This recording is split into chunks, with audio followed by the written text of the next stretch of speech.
মহাদেব কেন দ্রৌপদীকে পঞ্চস্বামী লাভের বর দেন? ২.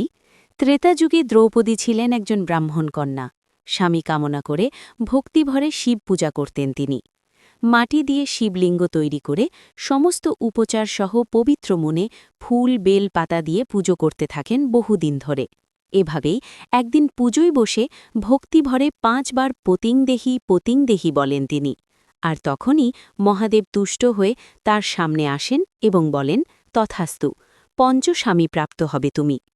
মহাদেবীর মুখে এ কথা শুনে ব্রাহ্মণকন্যা বিস্মিত হন এবং বলেন, প্রভু, এ আপনার কেমন উপহাস? একসঙ্গে পঞ্চস্বামী লাভ কিভাবে সম্ভব? তখন মহাদেব বলেন, আমার কি দোষ? তুমি ৫ বার স্বামীবর চেয়েছ। আমার বচন এখন আর খণ্ডন করা যাবে না। তবে আমার আশীর্বাদে তোমার পঞ্চস্বামী সুদর্শন এবং বলবান হবে। আর তোমার ৫ স্বামী হলেও তুমি হবে সর্বশ্রেষ্ঠা সতী। তোমার চরিত্র হবে অত্যন্ত পবিত্র। এ কথা বলে মহাদেব অন্তর্হিত হলেন। এরপর সেই ব্রাহ্মণকন্যা গঙ্গা জলে ঝাঁপ দিয়ে দেহত্যাগ করলেন। পরে সেই কন্যাই দ্রৌপদী রূপে জন্মান এবং পঞ্চপাণ্ডবের সঙ্গে বিবাহ হয় তার। টুকরো ভাবনারা। তথ্যসূত্র কাশিদাসী মহাভারত।